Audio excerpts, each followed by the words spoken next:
ekonomi klasik memandang pasar sebagai sistem yang mampu mengatur dirinya sendiri atau self-regulating, menuju keseimbangan tanpa campur tangan pemerintah. Mazhab ini dipelopori oleh tokoh seperti Adam Smith dan David Ricardo, sementara Karl Marx bertindak sebagai kritikusnya. Pilar utama pertumbuhan mekanisme pasar ialah penggunaan prinsip invisible hand, di mana kepentingan pribadi individu secara kolektif menciptakan kemakmuran publik. Kedua, efisiensi produk menekankan pada pembagian kerja, spesialisasi, dan akumulasi modal. Ketika teori ini nilai keyakinan bahwa nilai suatu barang ditentukan oleh jumlah tenaga kerja yang dikeluarkan. Syarat keharmonisan ekonomi untuk mencapai kesejahteraan yang optimal, teori ini menetapkan 3 syarat utama. Yang pertama, kebebasan individu adalah hak penuh bagi setiap orang untuk mengejar kepentingan ekonomi tanpa hambatan guna memicu inovasi. Yang kedua, persaingan sempurna berfungsi sebagai kontrol alami untuk mencegah monopoli dan menjaga stabilitas harga. Yang ketiga, peran pemerintah terbatas. Negara hanya bertindak sebagai penyedia infrastruktur dan penegak hukum, bukan pengatur harga atau pelaku ekonomi. Yang pertama ada spesialisasi. Adam Smith menyatakan bahwa spesialisasi dan pembagian kerja adalah kunci utama kemajuan ekonomi karena dapat meningkatkan total produksi. Ketika seseorang fokus pada suatu pekerjaan, keterampilan dan produktivitasnya akan meningkat. Lalu hasilnya dapat dipertukarkan dengan orang lain. Bahkan jika seseorang memiliki keunggulan absolut dalam banyak bidang, tetap lebih menguntungkan untuk fokus pada pekerjaan yang paling bernilai tinggi. Contohnya, pengacara lebih baik menyewa sekretaris agar bisa memaksimalkan waktunya untuk pekerjaan hukum yang lebih menghasilkan. Selain itu, spesialisasi juga memungkinkan proses produksi menjadi lebih cepat dan efisien karena setiap orang atau pihak mengerjakan bagian yang sudah dikuasainya. Hal ini mengurangi waktu yang terbuang untuk berpindah-pindah pekerjaan serta meningkatkan kualitas hasil kerja secara keseluruhan. Dalam skala yang lebih luas, spesialisasi tidak hanya terjadi pada individu, tetapi juga pada perusahaan dan negara. Dengan fokus pada keunggulan masing-masing dan melakukan perdagangan, akan tercipta kerjasama yang saling menguntungkan serta mendorong pertumbuhan ekonomi dan peningkatan standar hidup. Berikutnya yang kedua, efisiensi. Efisiensi adalah kondisi di mana sumber daya ekonomi digunakan secara optimal tanpa pemborosan sehingga menghasilkan output maksimum. Dalam konteks klasik, efisiensi ini tercermin pada mekanisme pasar yang mampu mengalokasikan sumber daya secara tepat melalui harga. Pasar dikatakan efisiensi apabila harga-harga yang terbentuk merupakan cerminan dari seluruh informasi yang tersedia, sehingga tidak ada investor yang mampu memperoleh keuntungan tidak normal secara konsisten setelah memperhitungkan risiko. Dalam pasar yang efisien, harga sekuritas akan dengan cepat menyesuaikan terhadap setiap informasi baru yang masuk, baik dari laporan keuangan, kebijakan pemerintah, maupun kondisi ekonomi lainnya. Hal ini membuat harga mencerminkan kondisi sebenarnya dari suatu aset atau perusahaan, karena seluruh informasi yang relevan telah dipertimbangkan oleh pelaku pasar. Akibatnya, peluang untuk memperoleh keuntungan tidak normal menjadi sangat kecil, karena informasi sudah tersebar dan direspon secara merata. Efisiensi pasar ini juga berperan penting dalam menciptakan alokasi sumber daya yang optimal, serta mendukung stabilitas dan pertumbuhan ekonomi secara keseluruhan.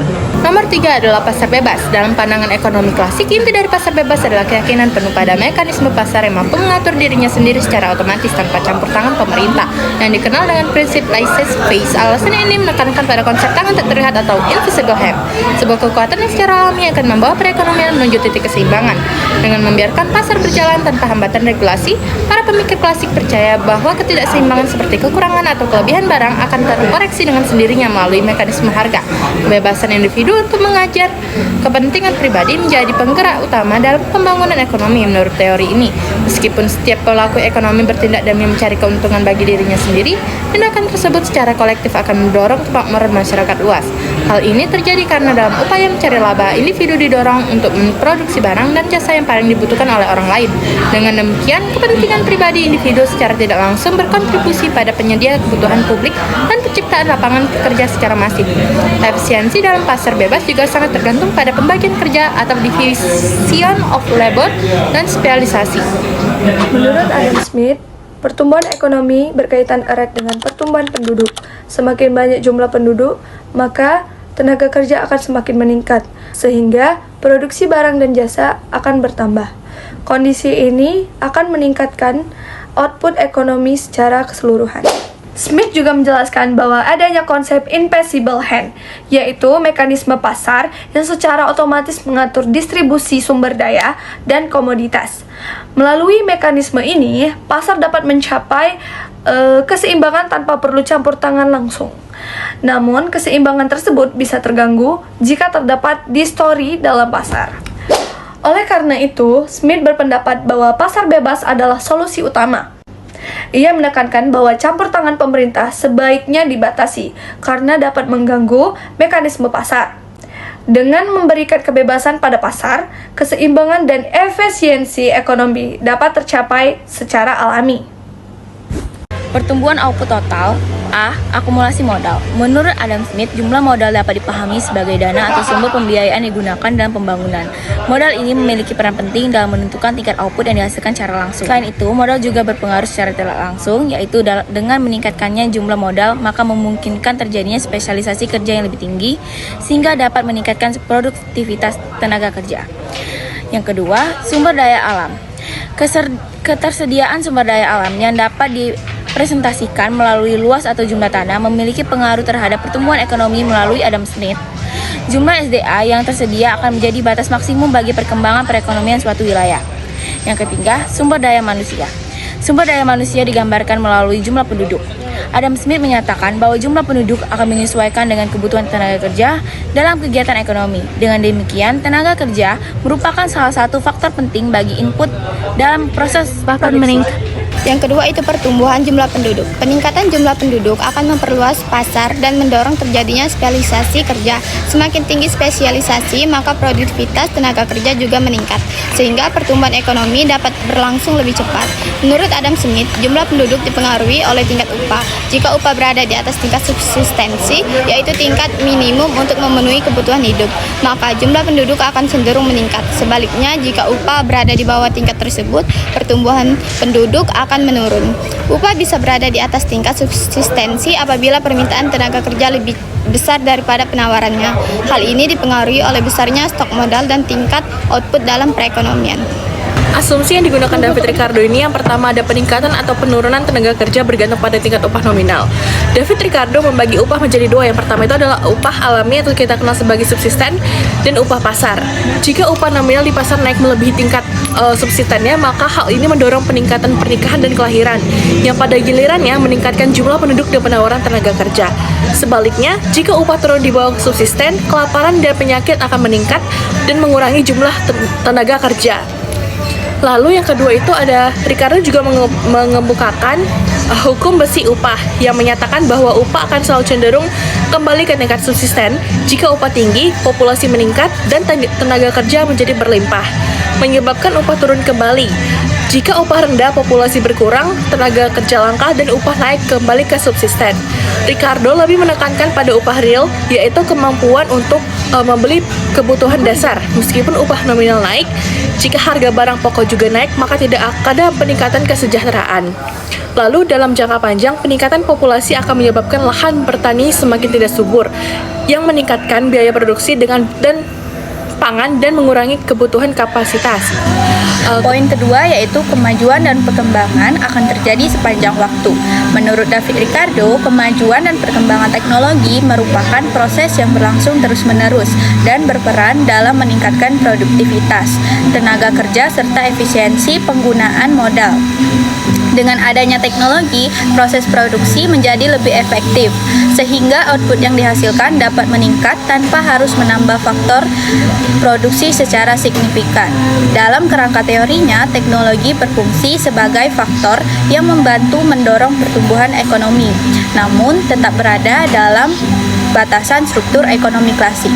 Ricardo menekankan bahwa pertumbuhan tetap dipengaruhi oleh keterbatasan sumber daya, terutama tanah, serta berlakunya law of diminishing returns, di mana penambahan input pada akhirnya menghasilkan tambahan output yang semakin menurun.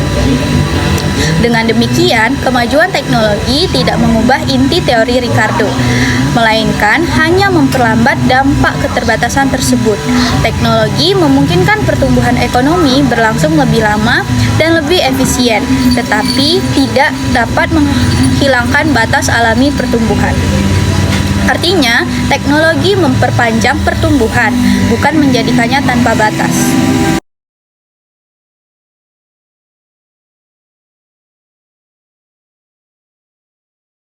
Tingkat minimal ini. Poin ketiga, akumulasi modal dapat terjadi bila tingkat return yang diharapkan oleh investor lebih tinggi daripada tingkat minimal yang dibuat. Maka investasi dinilai menguntungkan sehingga mendorong investor untuk menanamkan modalnya. Dalam perspektif ekonomi klasik, kondisi ini sangat penting karena investasi merupakan kunci utama dalam proses pertumbuhan ekonomi. Ketika return lebih besar dari tingkat minimal, investor akan meningkatkan investasi yang kemudian mendorong akumulasi modal. Sebaliknya, jika return lebih rendah, investor cenderung menahan atau mengalihkan dananya ke alternatif yang lain yang lebih menguntungkan sehingga akumulasi modal tidak terjadi secara optimal. Dampaknya terhadap perekonomian sangat signifikan karena peningkatan investasi akan memperluas produksi, membuka lapangan kerja dan meningkatkan pendapatan nasional. Dengan demikian dapat disimpulkan bahwa tingkat keuntungan menjadi faktor utama dalam mendorong akumulasi modal dan pertumbuhan ekonomi sesuai dengan pandangan ekonomi klasik yang menekankan peran investasi dan efisiensi pasar. Selanjutnya, teori perdagangan internasional menjelaskan mengapa negara-negara saling berdagang untuk memperoleh keuntungan. Menurut Adam Smith, perdagangan terjadi karena adanya keunggulan absolut, yaitu kemampuan suatu negara memproduksi barang lebih efisien. Kemudian, David Ricardo mengembangkan konsep keunggulan kooperatif yang menekankan bahwa negara tetap dapat memperoleh keuntungan dengan berspesialisasi pada barang yang memiliki biaya peluang paling rendah. Selanjutnya, teori modern seperti Hexer Ohly model menjelaskan bahwa perdagangan dipengaruhi oleh perbedaan faktor produksi antar negara, seperti tenaga kerja, modal, dan sumber daya alam. Negara cenderung mengekspor barang yang menggunakan faktor produksi yang melimpah dan mengimpor barang yang faktor produksinya terbatas. Secara keseluruhan, teori perdagangan internasional relevan karena mampu menjelaskan alasan, pola, dan manfaat perdagangan seperti peningkatan efisiensi dan kesejahteraan, namun dalam praktiknya terdapat hambatan seperti tarif, kuota, dan kebijakan proteksi sehingga penerapannya tidak selalu berjalan secara ideal. Teori harga nilai barang menjelaskan bagaimana suatu barang memiliki nilai dan bagaimana harga barang itu terbentuk di pasar. Dalam pandangan ekonomi klasik, nilai barang sering dikaitkan dengan biaya produksi atau jumlah tenaga kerja yang digunakan untuk menghasilkan barang tersebut. Semakin besar pengorbanan untuk memproduksi barang, maka semakin tinggi nilai barang tersebut. Sementara itu, harga pasar bisa berubah tergantung kondisi permintaan dan penawaran. Dalam teori modern, nilai barang tidak hanya dilihat dari biaya produksi, tetapi juga dari manfaat atau kepuasan yang dirasakan konsumen. Barang yang mampu memberi manfaat lebih besar akan dianggap memiliki nilai lebih tinggi. Karena itu, dua barang dengan biaya produksi sama bisa memiliki harga berbeda jika tingkat kebutuhan masyarakat terhadap barang tersebut berbeda. Contohnya, air dan berlian, di mana berlian lebih mahal karena kelangkaan dan minat pasar yang tinggi. Harga barang pada akhirnya terbentuk dari interaksi antara penjual dan pembeli di pasar. Jika permintaan meningkat, sedangkan jumlah barang terbatas, harga akan naik. Sebaliknya, jika penawaran banyak tetapi permintaan rendah, harga akan turun. Jadi, teori harga nilai barang menunjukkan bahwa harga dipengaruhi oleh biaya produksi, manfaat barang, kelangkaan, serta kondisi permintaan dan penawaran. Selanjutnya, teori akumulasi serta pertumbuhan ekonomi. Teori akumulasi modal dalam perspektif klasik menempatkan tabungan sebagai mesin utama penggerak ekonomi. Menurut Adam Smith dan David Ricardo, pertumbuhan hanya dapat terjadi jika kaum kapitalis menyisihkan sebagian keuntungan mereka untuk diinvestasikan kembali ke dalam bentuk barang modal dan dana upah. Proses ini menciptakan siklus pertumbuhan di mana peningkatan modal memungkinkan spesialisasi tenaga kerja yang lebih tinggi, yang pada gilirannya meningkatkan produktivitas nasional dan pendapatan masyarakat serta keseluruhan. Namun, proses pertumbuhan ini tidak berlangsung tanpa hambatan karena adanya kendala sumber daya alam, terutama tanah yang jumlahnya terbatas. Seiring dengan bertambahnya populasi, permintaan akan pangan meningkat sehingga manusia terpaksa mengolah lahan yang kurang subur. Fenomena ini memicu berlakunya hukum hasil yang semakin berkurang, di mana biaya produksi pangan membengkak dan mengakibatkan harga kebutuhan pokok naik. Kondisi ini memaksa kenaikan upah nominal bagi buruh agar mereka tetap dapat bertahan hidup pada level minimal. Dampak akhir dari tekanan tersebut adalah terjadinya pergeseran distribusi pendapatan yang merugikan investor. Ketika harga pangan dan biaya upah naik serta sewa tanah semakin mahal karena kelangkaan lahan subur, porsi keuntungan atau profit bagi pengusaha akan tergerus hingga mencapai titik nol.